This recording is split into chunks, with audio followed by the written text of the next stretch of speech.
Madame, Monsieur, bonsoir et bienvenue à votre magazine Le Consommateur. Ce soir, nous avons choisi de nous adresser aux jeunes. Nous avons également choisi de nous adresser aux parents pour parler d'éducation financière et pour aider les jeunes à gérer leur portefeuille.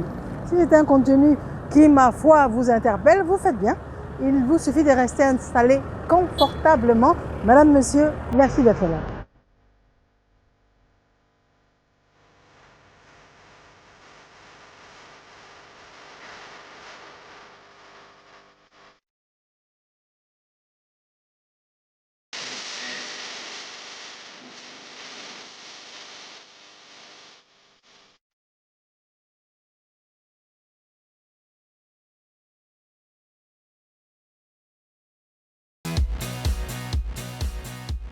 L'éducation financière des jeunes, on n'y pense pas souvent. Nous avons choisi de venir au cabinet de Madame Colombe Direbo pour des conseils avisés. On y est, on y va.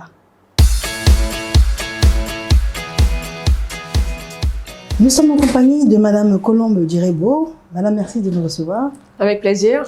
Merci. Alors, vous êtes conseillère en finance et vous faites des accompagnements financiers pour la bonne gestion des finances personnelles. C'est exact. Qu'est-ce que ça veut dire? Faire de l'accompagnement financier, c'est-à-dire qu'on échange avec différentes personnes qui ont le besoin et qui ont envie de savoir gérer leur argent. Donc, on va échanger avec eux, les accompagner de la gestion d'abord de leur argent dans le quotidien, puis dans la planification de leurs différents projets. L'objectif, c'est de leur permettre de pouvoir planifier leurs investissements pour pouvoir préparer soit leur retraite ou soit pour pouvoir les aider à développer correctement leur patrimoine. D'accord. Donc, c'est fondamental, en fait. Parce que j'allais vous demander pourquoi est-ce que c'est si important d'apprendre à gérer depuis très jeune. Donc, à la limite, c'est un plan de vie.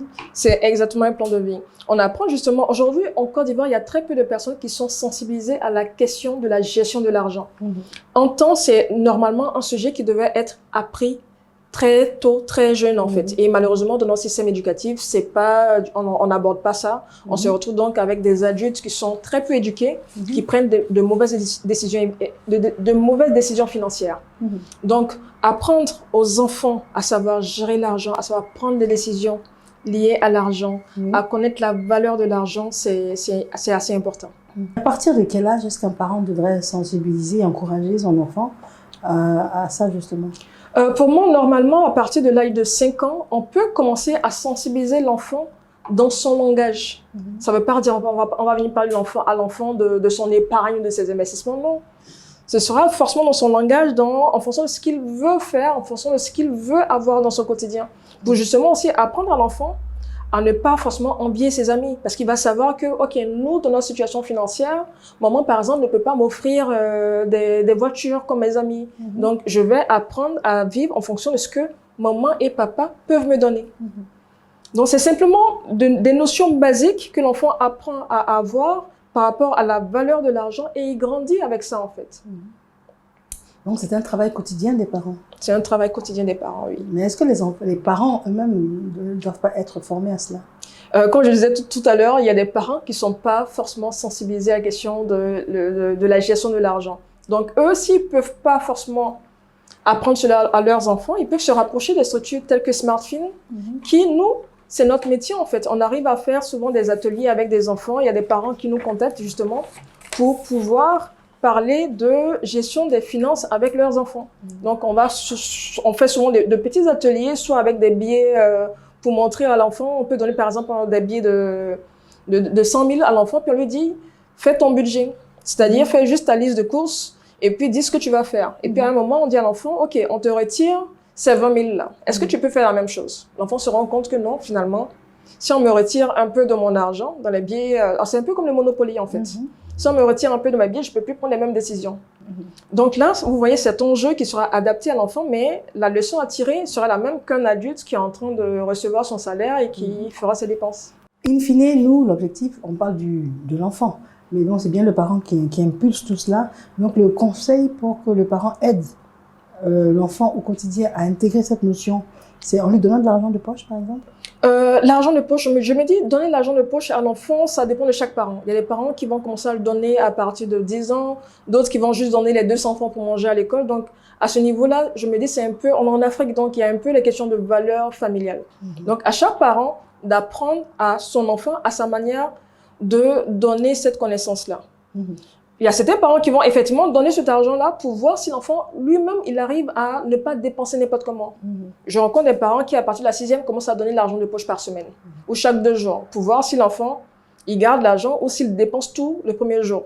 J'ai vu des parents qui ont fait ce test-là à leurs enfants et ils voient directement qu'il y a peut-être un enfant qui dépense tout le premier jour et puis il y a l'autre qui garde, qui finit la semaine avec. C'est comme ça ils font pour tester le niveau d'éducation financière d'abord de eux-mêmes les enfants et après ils accompagnent l'enfant en fonction de ce qu'ils voient de l'enfant. D'accord. Donc l'éducation financière, c'est un état d'esprit, c'est une manière de vivre qu'il faut inculquer très jeune à l'enfant. Donc on s'adresse spécifiquement aux parents. C'est ça. C'est ça. Quel serait votre mot de fin? Et puis quelques conseils sur les erreurs à éviter. Ok. Mon mot de fin, c'est d'abord de dire à ces parents-là qu'il faudrait qu'eux-mêmes ils apprennent à gérer leur argent, qu'ils apprennent à faire un budget. Le budget, c'est la base. C'est l'outil qui va leur permettre de savoir où va leur argent et de ne pas être surpris. Il faudrait que ces parents-là apprennent également à planifier leurs projets, à planifier également les différents investissements qu'ils vont faire. C'est en eux-mêmes, en ayant suffisamment de compétences en matière de gestion des finances, qu'ils pourront, eux, à leur niveau, transmettre les connaissances qu'ils ont à leurs enfants pour que ces derniers-là ne soient pas demain des personnes qui vont se retrouver stressés par la gestion de leurs finances dans le quotidien. Donc, le budget, la base, et après, ce sont des décisions qu'on prend avec une bonne discipline, on arrive forcément. Je vous remercie de nous avoir reçus. Avec plaisir. Et puis également de nous avoir informés de la sorte. C'est un plaisir pour moi. Je le rappelle, nous étions avec Madame Colombe Djirebo. Elle est conseillère en finance. Elle fait également des accompagnements financiers pour la bonne gestion des finances personnelles. C'est exact. Merci à vous. De ce pas, nous allons à la rencontre de Madame Akuba Angola. Elle est directrice générale, fondatrice également, de la chaîne de restauration Debali Express. On y est? On y va.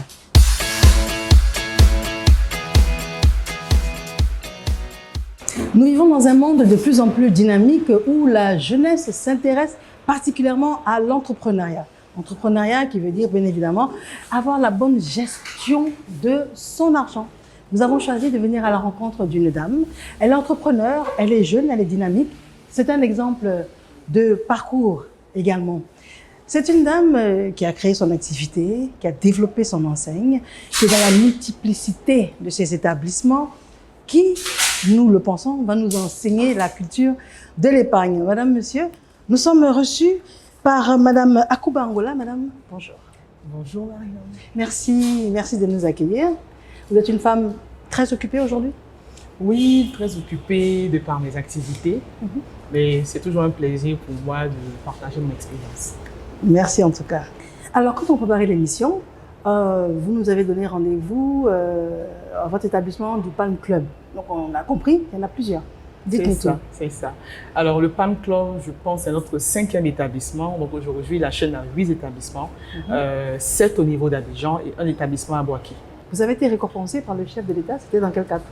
Alors, on a été récompensé en 2023 dans le cadre du prix national d'excellence et on a été récompensé en tant que meilleur établissement de restauration de Côte d'Ivoire en 2023. Combien d'employés aujourd'hui? Aujourd'hui, nous avons environ 200 employés. Donc 8 enseignes. Oui, enseignes et 200 emplois créés. Emplois créés. C'est ça. Alors, on a presque le sentiment qu'on ne devient pas entrepreneur, on est entrepreneur, c'est vrai? Oui, aujourd'hui, je le pense, parce que l'entrepreneuriat, c'est un don de soi. L'entrepreneuriat, c'est une vocation, parce qu'on est confronté à tellement de problèmes que quand on n'y est pas à fond, quand on n'est vraiment pas dedans avec le cœur, on ne peut pas forcément tenir. Alors moi, je pense que l'entrepreneuriat, c'est une vocation. Donc on est avec l'esprit entrepreneur. On va voir cette fibre-là quand on est enfant, dans le fait de vendre des petites choses, tout le temps vouloir vendre des bonbons, vouloir vendre des beignets, vouloir aider maman qui a un commerce à vendre. Et moi, je l'ai fait quand j'étais petite. Donc je pense qu'on est avec eux. Pour entreprendre, quel a été votre parcours jusqu'à obtenir des prêts? C'est sur fonds propres? Vous avez tout de suite sollicité des prêts? Comment ça s'est passé? Alors, il faut dire qu'au départ, quand je me lance dans l'entrepreneuriat, franchement, c'est grâce à de l'épargne personnelle que j'investis dans ma première activité. Donc, je n'ai pas eu recours à un prêt tout de suite. C'est au Donc, fur c'est et une à épargne mesure. personnelle. C'est une épargne Donc, ça veut personnelle. dire que vous aviez déjà la culture de l'épargne. Oui, j'avais de la culture de l'épargne, oui. Parce que, je ne sais pas, mais ça a toujours été dans ma tête cet esprit-là de me dire, on ne sait jamais. On ne sait jamais ce qui pourrait arriver et tout. Donc, il faut toujours avoir quelque part des réserves pour subvenir en cas de force majeure, en cas d'imprévu. Donc, j'ai toujours eu cette culture-là de mettre de l'argent de côté. Pendant combien d'années vous avez fait ça?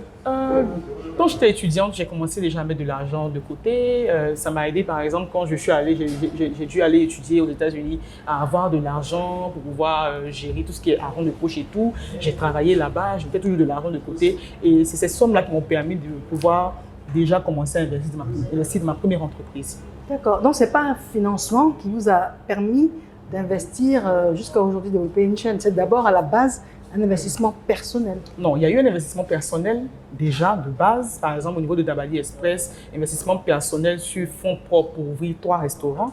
Et c'est après, avec le 4e restaurant, que l'apport financier des institutions financières est venu. Donc un prêt est venu plus tard. D'accord.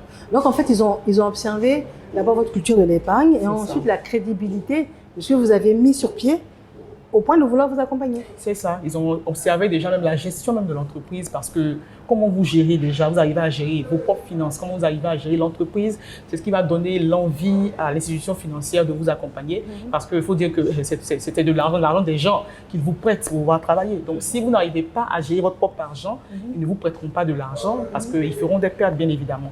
Donc il faut déjà commencer avec sa propre épargne. Parce que ce n'est pas évident, surtout chez nous en Afrique, de se faire financer déjà avec un projet zéro. Donc, j'ai épargné, on avait notre propre épargne qu'on a mis de côté et c'est là qu'on a ouvert les premiers restaurants. Et c'est à la suite de ça, dans le plan de pouvoir s'étendre, qu'on a eu recours maintenant à un investissement externe. Alors, dans ce contexte-là, quand on a son activité et puis on a ses ressources personnelles, vous avez peut-être en dehors de Dabali Express, vous avez peut-être un autre métier ou d'autres sources de revenus. Comment faire pour ne pas tout confondre? Parce que après tout et avant tout, c'est à vous. Alors, c'est vrai que l'entreprise, j'en suis la dirigeante, mais je ne me dis pas qu'elle m'appartient parce que l'entreprise n'est pas portée par moi seule. Il y a des personnes qui m'aident à porter le projet et qui dépendent de cette entreprise-là. Donc, jouer avec les ressources de l'entreprise, c'est mettre en péril le travail de plusieurs personnes qui vivent de ça. Donc, c'est de l'autodiscipline déjà. Il faut se dire qu'on dirige une entreprise, ce n'est pas notre maison, c'est une institution. Et l'institution, il y a plusieurs branches et il y a un chemin à suivre, il y a des codes à suivre pour pouvoir réussir. Et quand on regarde les entreprises qui ont réussi, on essaie de vraiment s'en inspirer. Donc moi, je gère mon entreprise avec beaucoup de sérieux et dès le départ, je me suis imposé cette discipline-là pour pouvoir pérenniser ce que j'ai commencé. Donc c'est de l'autodiscipline. Alors de vous à moi, un jour, est-ce que vous n'avez pas été tenté de prendre dans la caisse? Parce qu'après tout et avant tout, c'est vous, c'est à vous. Vous n'avez jamais été tenté? Honnêtement, non. J'ai jamais été tenté. Pour vous donner un exemple, par exemple, dans l'entreprise, on a un service comptabilité. Donc, tout ce qui est dépenses n'est même pas géré par moi. C'est vrai que j'ai les signatures pour pouvoir faire sortir l'argent, pour donner l'autorisation, mais je n'interfère même pas avec l'accès au compte, le retrait et non.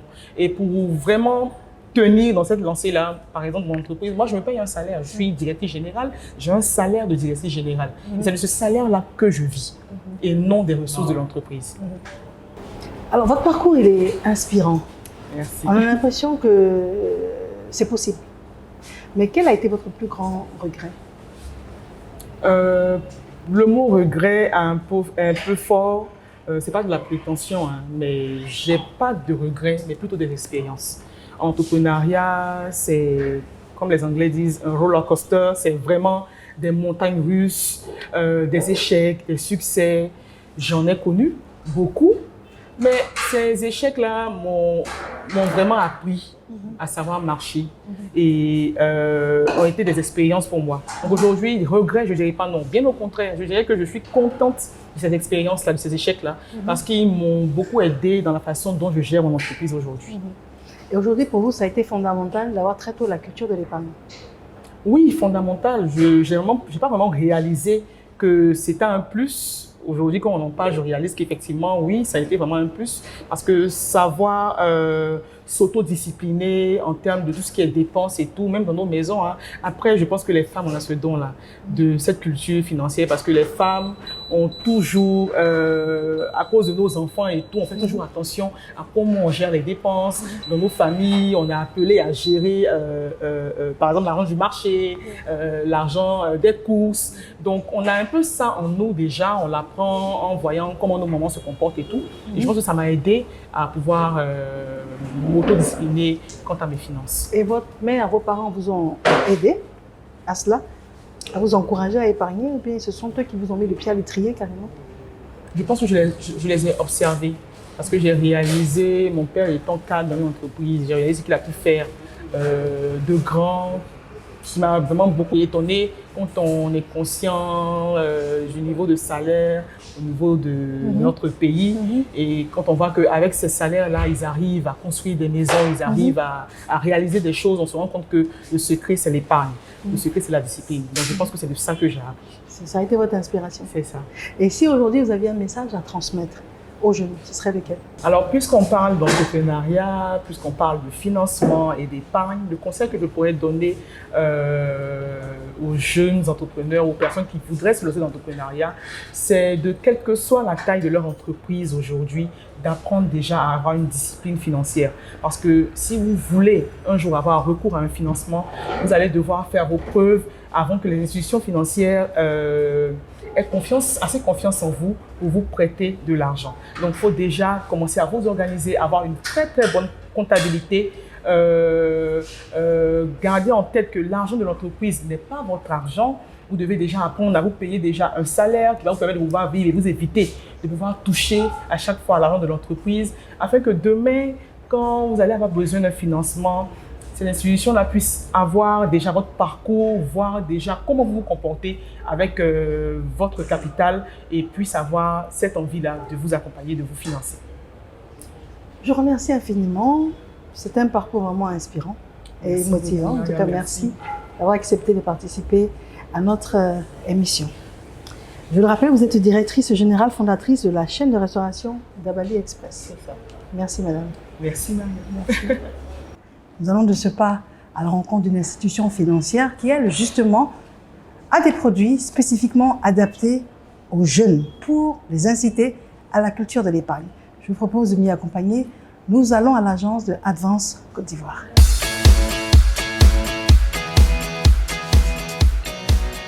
Nous sommes reçus par une institution financière qui propose des produits aux différents clients, c'est vrai, mais qui a des produits spécifiquement ciblés jeunes, des produits financiers.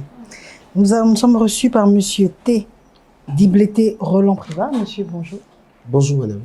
Vous êtes chargé du marketing opérationnel à Advance Côte d'Ivoire. Exactement. D'accord. Alors, qu'est-ce que c'est que le marketing opérationnel? Le marketing opérationnel, pour faire court, c'est la matérialisation des stratégies développées par le département marketing sur le terrain. Donc, entre autres, on va parler peut-être de street marketing. On va parler de contact, de proximité avec le client pour recueillir certaines données qui vont nous permettre par derrière d'élaborer des stratégies pour la cible qu'on aura identifiée. D'accord. Alors, la cible ici, nous, ce qui nous intéresse, ce sont les jeunes, c'est vrai. Et est-ce que vous avez des produits spécifiques qui s'adressent aux jeunes? Lesquels? Exactement, nous avons des produits spécifiques qui s'adressent aux jeunes, mais principalement ce sont des comptes épargne. Donc, différents comptes épargne. On a des comptes épargne qui sont classiques. Quand on va dire compte épargne classique, c'est-à-dire qu'on peut proposer ce compte à presque tout le monde, mais spécifiquement, il y a des comptes qui sont adressés aux jeunes, c'est-à-dire un compte par exemple qu'on appelle Reçu de Plus. C'est un compte qui permet aux jeunes de financer par exemple ses études supérieures après un certain nombre d'années. Là-bas, le taux d'intérêt est plus important que le compte épargne classique dont on a parlé tout à l'heure. D'accord. Alors, on dit bien jeune. Est-ce que le jeune épargne? Est-ce que le jeune a la capacité d'épargner? Comment vous faites pour qu'un jeune puisse épargner? Ok. On a, au cours de l'année, quelques activités qu'on va parler d'éducation financière. Donc, on va vers des populations où on va faire une éducation financière. Leur dire pourquoi est-ce qu'il est important d'épargner, à quoi est-ce que cela répond. Par exemple, on va dire à un jeune épargner, lui donner une certaine habitude financière. Donc, ça lui permet de mieux gérer ses dépenses, de voir un peu ses revenus, de voir comment est-ce qu'il peut gérer ses dépenses, pour ne pas dilapider son argent en quelque sorte. Donc, ça lui permet aussi d'avoir une certaine prévoyance sur ses différents projets, que ce soit à court terme ou à long terme. D'accord, mais le jeune, par définition, n'a pas vraiment de source de revenus. Donc, vous vous adressez aux parents? Oui, dans une certaine tranche d'âge, on s'adresse d'abord aux parents. Parce qu'il faut que, si la sensibilisation est passée au niveau des parents, les jeunes pourront venir vers nous pour que nous puissions leur donner le plus d'informations. Donc, on va présenter les produits compte épargne classique et réussite plus, un compte qui est beaucoup plus alléchant. Donc, quand le parent il voit que dans quelques années, il pourra financer les études de ses enfants, à partir de ce compte, il est plus disposé, plus ouvert. Donc, on va lui présenter ce produit, il va relayer auprès de son enfant et en même temps, il va lui apporter cette éducation financière pour qu'il puisse épargner, pour qu'il puisse gérer ses dépenses. D'accord. Donc, l'éducation financière, in fine, c'est apprendre très tôt à gérer ses dépenses. Exactement. C'est cela. Exactement. Alors, dans quelle proportion est-ce que la jeunesse est réceptive?